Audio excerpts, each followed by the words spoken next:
guys! Good afternoon! Maulan na hapon sa inyong lahat. So, nandito na naman po ako. Samahan niyo po kung kumain guys. Ang kakainin ko po ay mango float na hindi grahams po yung nilagay natin. Hindi grahams po yung nilagay ko. Kakagising ko lang po guys.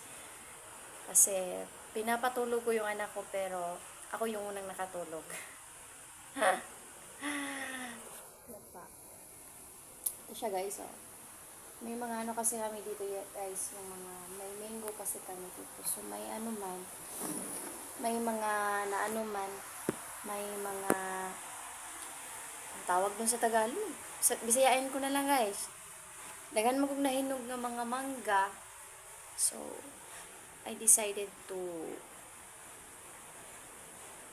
put, gawin ko siyang, or nag-decide ako na gawin ko siyang grahams. Grahams. Lagyan ko siya ng grahams. Medyo maasim-asim din. Pero okay na din. Kasi may gatas. So, ano kayo guys? Tikman natin yung ginawa ko kanina na ano to. First time ko tong gumawa guys ng, anong tawag dito? Yung first time kong gumawa ng mango float na hindi grahams yung nilagay ko na biscuits. Plain Ribisco yung nilagay ko. Nasa sa inyo din naman yun guys kung anong klaseng biscuit yung yung ilalagay nyo.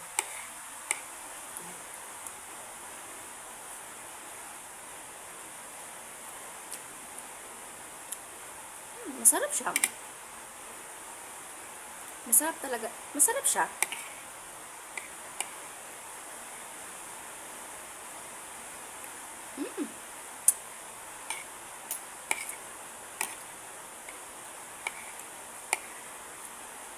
Ang sarap niya guys.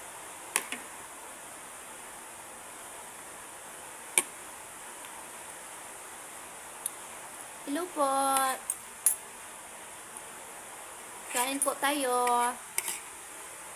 Saan man kayo ngayon? Kain. Gusto ko siya guys kasi naghahalo yung matamis at saka yung maasim na mangga. Maasim at saka matamis, naghahalo po talaga.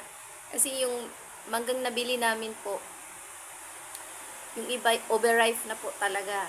Yung binili ko na sa mga bata na dito. Yung anong tawag yun, naglalako ng mangga. So, binili ko na lang siya kasi naaawa po talaga ako sa mga bata. Sabi nila, ate, bili ka na po ng mangga. Kasi, ako naman itong naawa talaga po ako guys. Share ko lang sa inyo guys ha. Sobrang nila, yung napagod sila, yung mga bata na naglalako nito guys. Napagod talaga sila. Tapos, wala akong binigyan ko sila ng ng pera. Binili ko yung yung mangga nila para makauwi na sila sa kanila. Nakakaawa din po. Kahit na maasim, okay lang. At least po, nakauwi na po sila sa kanilang bahay na maaga. Parang hindi sila hinahanap ng mga magulang nila kung saan sila pupunta.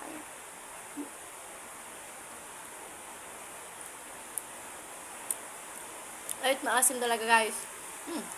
Super. May mga part na maasim po talaga. Pero, okay lang. Carry. Huwag mo na lang isipin na maasim. Isipin mo na lang na mango float yung kinain mo.